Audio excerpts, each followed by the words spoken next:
Hi, welcome back to Building Pathways to Healthy Minds. I'm your host, Priscilla Bagley. And if there's one thing we've established on this podcast, it's that we all wonder sometimes if we're doing this whole raising and teaching kids thing right. If that's you, join the crowd. You are welcome here.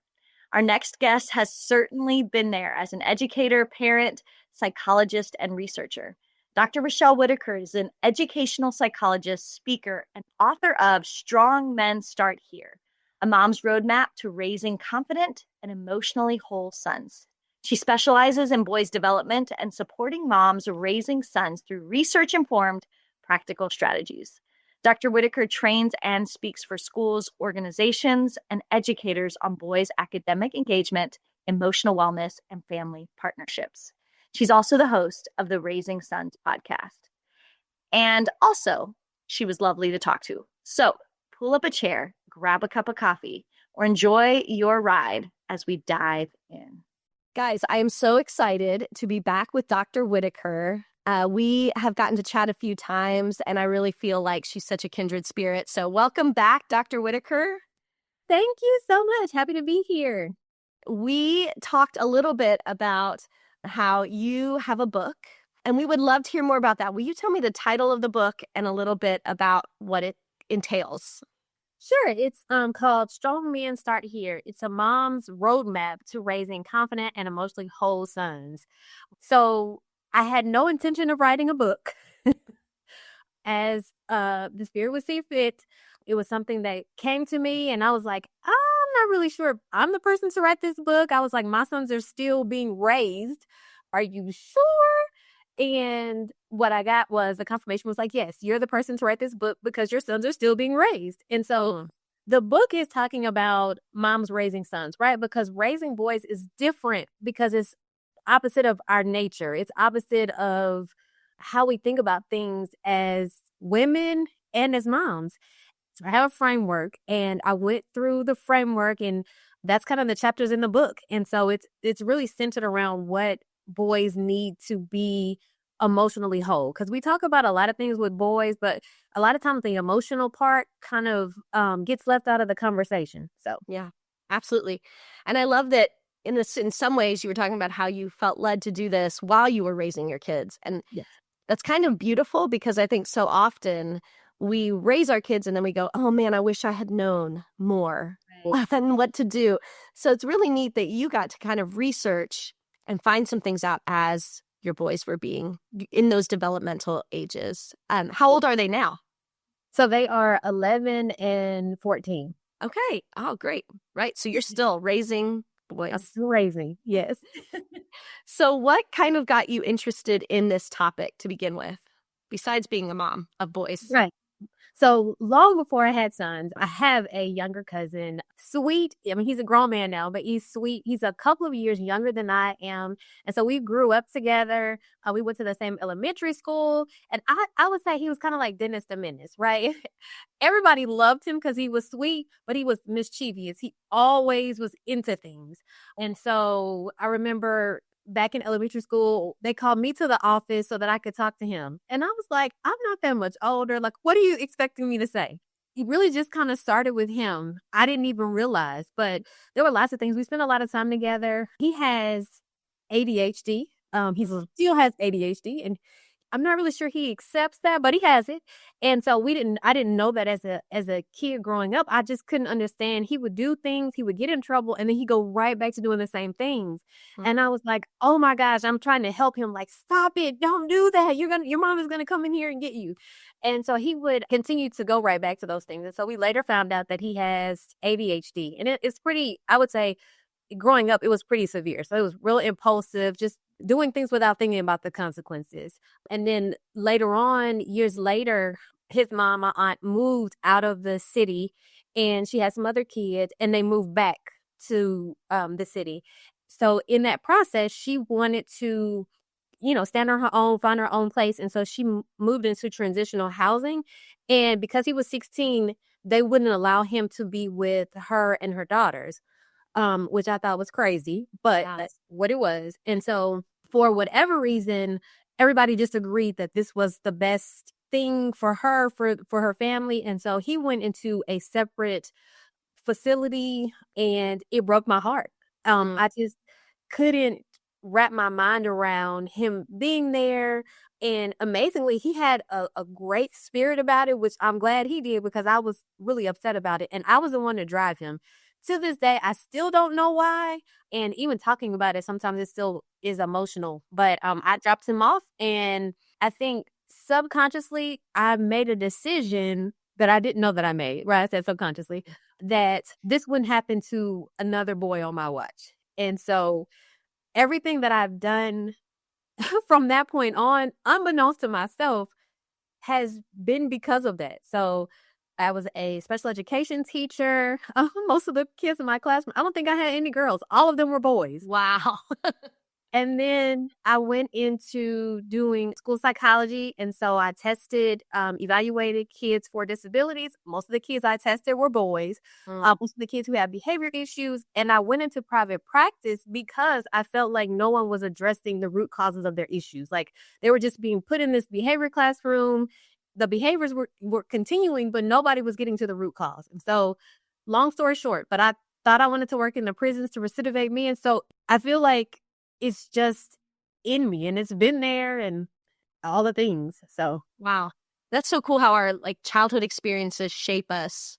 We don't even realize it's happening. And that kind of just becomes like the fabric of who we are. And we go, oh man, I don't want that to happen to somebody else that I love.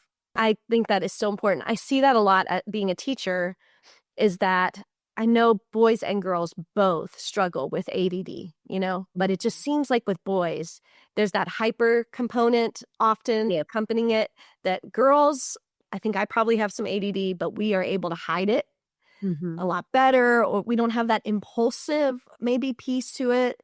When you researched, did you find that often in boys, that impulsive hyper piece? So based on the boys that I work with, a lot of them have that piece.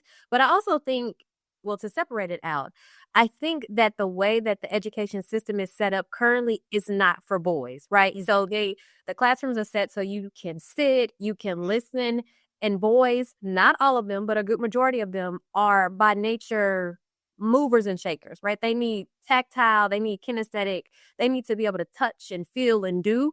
And so I think sometimes they're misdiagnosed as having ADHD because the way the education system is set up is against their nature. There's a part of that, so there is some hyperactivity, impulsivity, but some of that I think is just part of them figuring the world out, and it's different than girls. For the boys that have been diagnosed with ADHD, that hyperactivity, impulsivity is usually part of it. Yeah. So did you find, just in your own experience and then writing the book, did you find that boys, the more we kind of tell them, hey, you need to fit into this square, this piece of education, you need to look like this, what does that kind of do internally or psychologically to boys? I think all of the other things, it shuts it down. It's kind of like, as a mom, your child is trying to tell you something and you're like, hey, I don't have time to talk. And so you kind of dismiss them. And so they tend to not, this happens, I think, more with boys than with girls, but it does happen with girls. They tend to not come to you anymore because you've dismissed what they've had to say. And so it's kind of the same thing. So is it almost in education, a self-fulfilling prophecy where we're like, you can't sit, you can't do the work, and then boys just start to think, oh, school's not for me, I'm not good at this? Okay. Yes. Interestingly enough, research shows that their early childhood teachers have the most impact on how they view school and how they matriculate through school. So we're talking about pre-K, kinder. A lot of times that's when kids are just coming to school. And so if they're always being told, you're not doing something right, then they make a negative association with school. And it just becomes like this place where I have to go, but I don't like it. I don't want to be here. I'm not good at it. What we're seeing now, as statistically, the numbers are trending down for males in college and males going into trades. So as a mother of boys, how do you combat that? How do you shift that for your own family and for your boys? Do you have any examples of ways you've done that? Thankfully, my older son loves school. 6th grade was great. Then his 7th and 8th grade year, we got a new superintendent and he changed lots of things. My son he did not like it. And so what we did as a family were making sure that we were connected. So I was part of the PTO. There were some things that he wanted to do. So he ran for office. And so there were some things that he wanted to do. And so as part of the PTO, I just tried to make those things happen, not just for him, but for the other boys too. And so just trying to make it more digestible, making school more fun, because a lot of things that he was able to do in 6th grade, the superintendent took away in 7th and 8th grade. And so he just didn't view school the same. Now, my younger son does not like school. He has not liked school since the beginning, but he's very self-directed. He's more carefree. He just kind of wants to do what he wants to do. For him, I try to put him in environments where the teachers are going to nurture him and they'll see something in him and say, hey, we know you can do this. You're great at this. So when he was in 2nd or 3rd grade, I think one of his teachers called him like the math expert. That just kind of fueled him. And so putting them in the right environment, if you have a son and he doesn't like school, trying to combat that. I call middle school the messy middle. Usually things start to change for boys in middle school because of the people they choose to hang around, because it's more autonomy, because parents tend to back off thinking, oh, they're middle school, they got this, and I don't have to beat on them as much. But I would say that's when you really need to dive in harder, middle and high school. So yeah, those were some things. I think two of the things you said that I just really loved, that I think are so important for all parents, that I feel like I took away, was be involved, know about your school, your kids' school, know what they love, see what makes them get excited. And then the second thing I heard was that words are powerful, and the words we speak over our kids matter. And if we have teachers who are telling them, hey, you're really good at math, you have a math mind, it can take a kid who really doesn't like it to all of a sudden loving it. Yes, absolutely. And I say that too. I think, so, and I talk about this in the book about words having power and moms maybe not knowing how powerful a role they have in their sons' lives, and what they say stays with them for, really life. And so if you are speaking negatively, a lot of times that's the role that's playing in your son's mind, and he'll have to do a lot of work to combat that, making sure that the things that you say are positive and are uplifting, because there is so much noise about males and men, and it's negative. And so I remember having a conversation with my older son, and he was like, why is most of the things about men and males negative? He's like, in the music and just in all these things he was hearing. Now he's 14 now. So this was like a few years ago, and he was asking me that then. We had to have a conversation about that. But I would say that, yeah, what you say to your sons, what you speak to them, it is so important. Yeah, I think even as a teacher, I see that too. I think we do that more when they're young, and it's a little easier for us to say, hey, you're having a rough day, or let's talk about that. Let's talk about emotions. But do you find that for most parents that happens more when they're young, and then all of a sudden there comes a time where now we don't do that with boys as much? Yes, because oftentimes they are not as quick to respond. And so because women are generally more expressive and it comes just like naturally to us, we think that when they're not answering us immediately, that they don't have anything to say. And it's not that, it's that they're processing what they want to say, formulating in their minds. And this is not true of all boys. Some boys may be more expressive than others, but what I found is, generally speaking, it takes them a little bit of time to process what you're asking, especially if it has anything to do with emotions or feelings or how they feel about something, because that's not the mindset that they stay in, which is different from us as females. That makes sense. I think we talked about this a little bit earlier when we talked about how, even for me, being a mom to a little girl, I find it hard to know where my line is of, hey, you fell down, let me let you be hurt and say, oh, that's so sad. And then where's the line of, now pick yourself up and get back in there? Do you have any, I guess, advice on that or thoughts on that, and especially pertaining to boys? Yes. So, and I'll use one of my sons as an example. So he got hurt on the baseball field.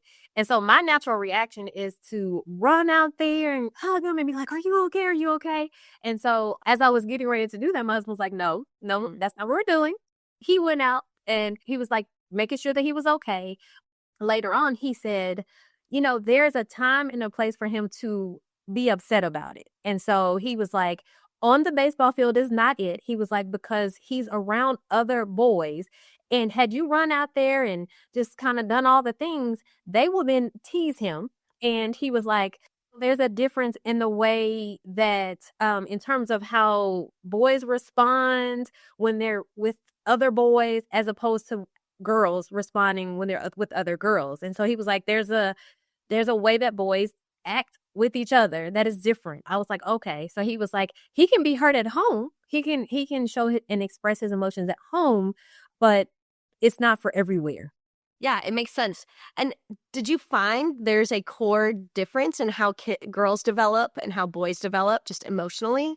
Yes, because my older son, he picked up on this need to protect me, that I didn't have a conversation with him, but what this looked like was I call these car conversations. We have car conversations in the car on the way to school. And he said, there are some things that I'll talk to you about, and then there are some things that I'll talk to Dad about. Well, I said, well, you can talk to me about anything. And he says, yeah, no. And so I got in my feelings about it. And so I made a video about it. I think I had him edit the video. And so immediately when he heard me say that I felt some kind of way about, like, it hurt my feelings a little bit, he was like, oh, no. I'll talk to you about anything. So he went straight into protective mode. And he was like 11. I'm like, no, son, it's okay. I want you to feel the way that you feel and not feel like you have to change how you feel or you do something to protect me. I think that's one instance where I think it's in a boy's nature to protect, and that means at any cost. And so I was like, well, I don't want you to protect me to the point where you lose your feelings and your feelings are not valid. And so I think that starts early. Not all the time are we aware that it's happening, but I think there's a lot of just kind of old school kind of stuff that people say and comments that people make. And I think that just kind of seeps its way into boys. Yeah, it's almost like for boys, they've almost have this innate way of almost hiding who they are or masking a lot more. Whereas I feel like whether it's culture or whether it's different styles of parenting or whatever, but I feel like with girls, they're a lot quicker to say, hey, this is how I'm feeling and this is what happened, versus a boy, like your story went straight into, oh man, I hurt somebody else. I've got to shut down now and just pretend they didn't say that. Do you find that with boys? Are they really good at the whole masking facade that they have to put on? I do. And I think it begins to happen in middle school. I think in elementary, everybody's kind of like, oh, we love you. You can be whoever you are. And I started to notice this when I was working in the schools, is that around 5th grade, instead of boys crying because they're upset, they tend to get angry. And so it looks very different. And then that flows into middle school, where it's not cool to be the smart kid, or it's not cool to be necessarily the kid who likes playing the violin anymore. So then they become someone else to fit in with everybody else, or the group that they choose to fit in with.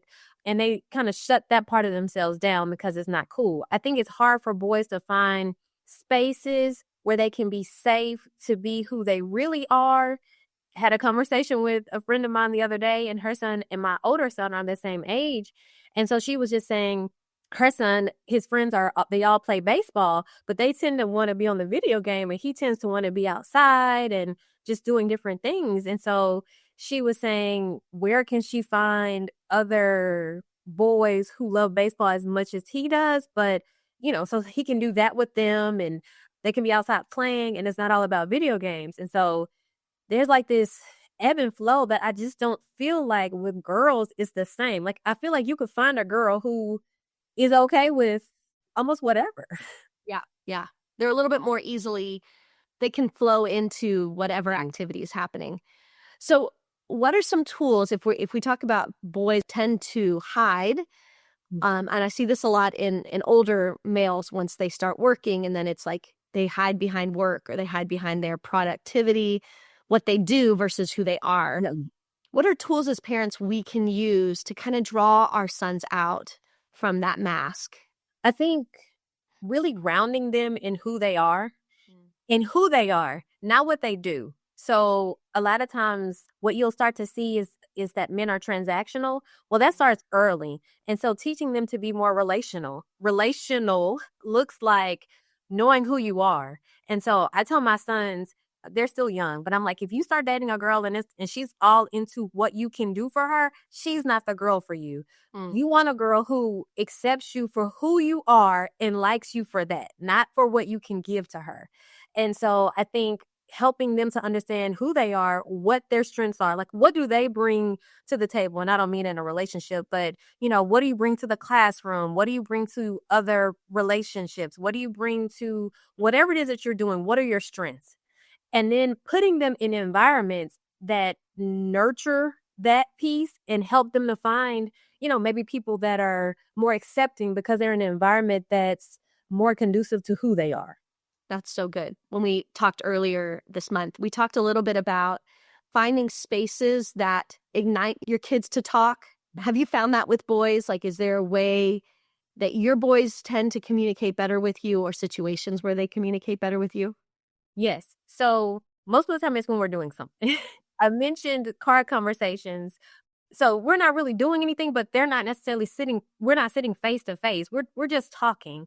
And what I used was like this 5-minute devotional for boys. I would have my son read it. Then it would ask, had a couple of questions. And so what I found was when we did that, he would tell me about things that were happening with, his friends at school or just whatever. It opened the door to conversations that we wouldn't have had we not had that prompting, the book, and things like that. Also joining in on things that they like. So riding bikes, playing basketball, walking, whatever it is that they like, getting interested and invested in that and doing that with them they don't think so much about what they're saying. They just start talking. And then I would say lastly, one of the things that we've done or I've done is find shows or movies, and we would watch a show, and at the end I'd say, okay, tell me your takeaways, or remember when this happened in the show or in the movie, what did you think about that? Have you seen that happen with your friends? And so that would open the door for conversation. But I started doing that. I waited for the end at first, then I started pausing the show. Once they got accustomed to me asking what the takeaway was, then I would start pausing it so then they could get immediate, oh, this is what she's talking about. Yeah, so those are some things that you can do. No, that's so good. Like, I think showing them you care about their likes. And it can be so hard because we're all so busy as parents, Yes. It reminds me with my daughter too, to find those intentional moments of being like, for right now, I'm going to be all in with you. And something else you mentioned that I really liked was it's almost like you're giving them an excuse to talk about stuff without just point blank asking, Right. what did your friends do today? What happened? It's almost like you're giving them the roundabout way of being able to talk and not feel like they are being judged, I guess. Right. Or pummeled with questions. So Yeah. one of my older son is more of an introvert, and so it takes him a while to kind of process. And so if I start asking him too many questions at one time, he's gonna shut down. He's just like, this is overwhelming. Like, oh my gosh, like I can't. And so I've learned to go about things in a roundabout way. Now sometimes I will have to press in, but a lot of times I'll drop a question here, or we'll use like a movie, or I'll use hey, let's go walk, or I'll go with you to walk the dog or something, just because I know that will get him talking. So give him an excuse to have a time to talk. So when you were writing the book and researching and doing all this, was there anything that you discovered that you were just like, whoa, this is surprising, and just kind of an aha moment for you? So there is a chapter in the book where I talk about the male, the importance of having a male father, a male mentor, someone, a male figure in your life. I got stuck. So my editor was like, okay, we need more. And I'm like, I don't know. I was like, I thought I gave everything I had. And so I actually had a conversation with my husband. And so he actually helped me to go deeper in that chapter and had me think about some things that maybe I hadn't even, that didn't even register for me. I think that's why it's so important to have like a male mentor or a coach or a grandfather or uncle or your dad around, because there's just some things that as moms, we just don't know because we're not men. And yeah, so. Absolutely. And so I've been a teacher and then also a children's director in churches. And my husband started out doing children's ministry. And we find that even in the church, it's like the majority of Sunday school teachers are women. The majority of teachers are women. And so all of a sudden, these boys are only seeing as mentors and teachers as women, right? And so also, if you are a man who feels like that's a good calling for you, man, step into those roles for younger boys who may not have that. Yes, absolutely. It's huge because our world is, it feels like often, especially in those younger years, dominated by women and women's presence. So it is important, for boys to see that role. So what is one small daily habit that can strengthen a parent-son relationship? I would say building on that relationship. So really just having conversations with your son.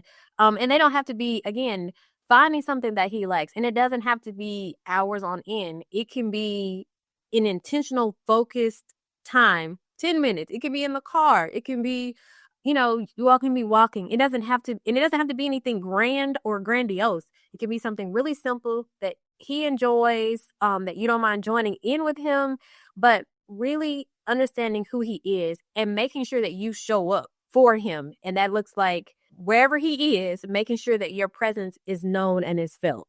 I love that. I kind of wanted to circle back to you saying as a younger child, boys tend to, express their feelings, or maybe it's sadness. But when you get into those middle school, maybe high school years, it comes out a lot as anger. Mm-hmm. And so if parents are seeing that, one, is that pretty normal for a boy to respond to something in an angry way? And two, what is a solution or a strategy parents can use to help them, guide them through that? So most of the time when someone is angry, they're really hurt. What happens with boys, I believe, is that it's no longer okay to cry. Mm-hmm. So they have to figure out a way to get it out. And so it's, kicking the desk or punching something over. Somebody's hurt their feelings. Not only that, testosterone, puberty, all of those things come into place, which kind of changes the dynamic of how they respond. But socially, it's no longer acceptable for them to cry. So they have to figure out a way to express themselves. And so as a parent, one of the things that you can do is talk to your son about, okay, son, I know you're angry, which generally means that somebody may have hurt your feelings or you're feeling hurt. But just because you're angry doesn't mean that you can punch the desk. You can do whatever.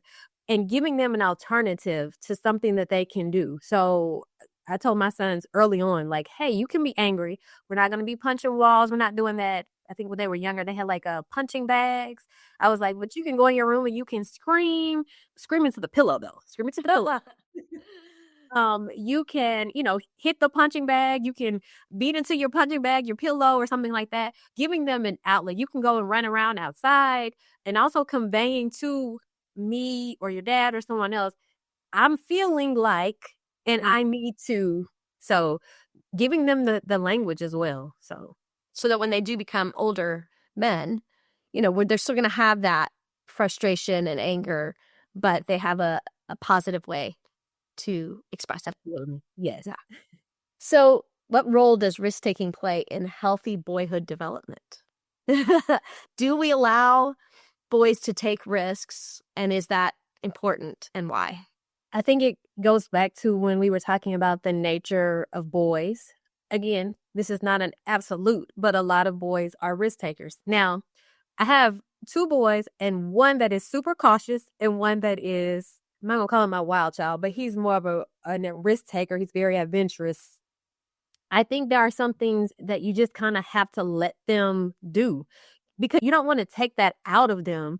You want to curtail it so that it doesn't have negative consequences.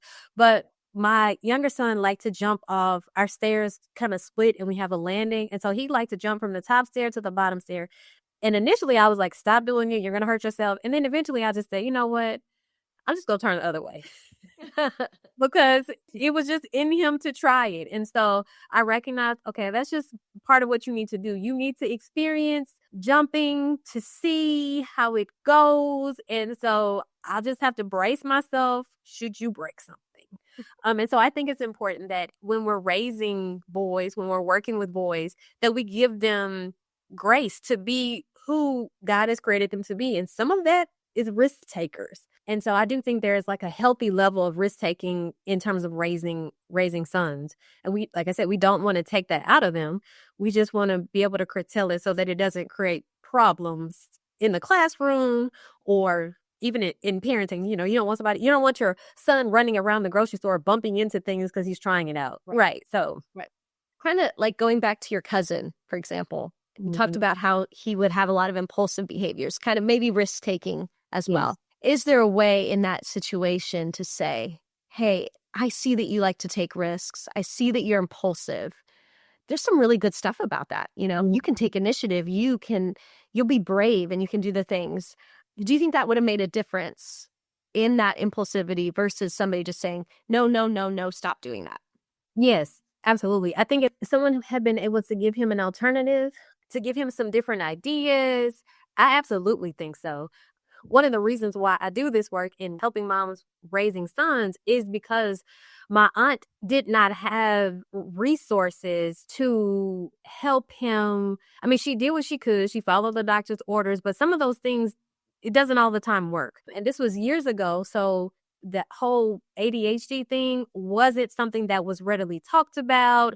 It was like, okay, you have a son with ADHD. What's that? And we're not going to talk about this outside of our household, right? So I think lack of resources and things like that in terms of knowing what to do and how to handle it. And even I know that she said that he was doing counseling, but she was like, it wasn't really doing much. She was like, she just kind of felt like her hands were tied. And I think a lot of parents, you know, feel like that now we have more resources, we have more information.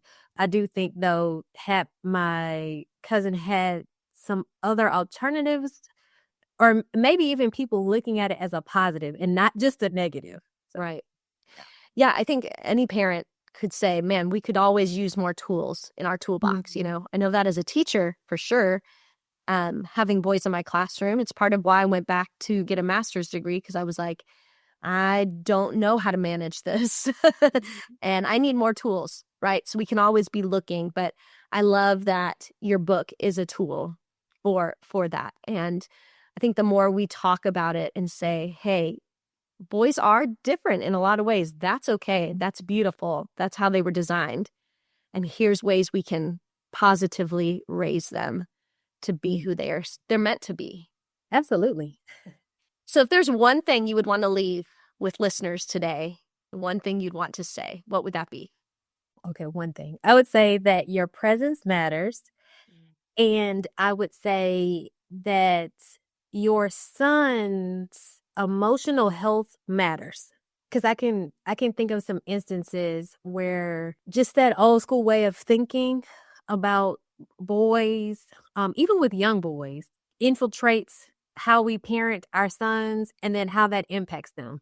Making sure that as a parent that your mindset is one of breaking down some of those stereotypical things that you believe about boys so that you can be there. So you can, and when I say presence, I'm not talking about just in physical, I'm saying emotionally present and being okay with them being who they are, whatever that looks like, however they're expressing themselves, and, you know, allowing them to be who they're showing themselves to be. That's really good. Maybe as a society and moms, we think boys can handle more. We don't need to check in with them, or they should be able to handle more.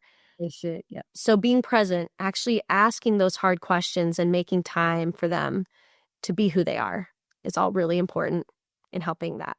Yes, it is. Absolutely. Okay, what's the name of your podcast? Because I want to check it out. It's called Raising Sons. Raising Sons. Okay. Yes. So our listeners too, if you want to get some more information, check out Raising Sons. And tell us the name of your book one more time. It is Strong Men Start Here, a mom's roadmap to raising confident and emotionally whole sons. I love it. So important, so needed, and something we take for granted, but that we really need to talk more about.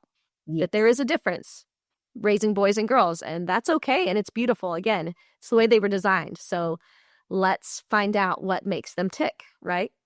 Yes, let's do it. So good. Well, I would love to have you on again soon, and you were amazing. Thank you for being here. Oh, thank you. All right, that's our episode for today. This conversation was a reminder for our sons, our daughters, to come out of hiding and into accepting who they are and what they were made for, which is love and connection. We all just want to be seen, heard, and accepted without our masks. I hope you enjoyed today's conversation. You can leave us comments or questions. We'd love to hear from you. Don't forget to subscribe to our podcast on Apple, Spotify, or YouTube. On our next episode, we are going to be talking about healthy relationships.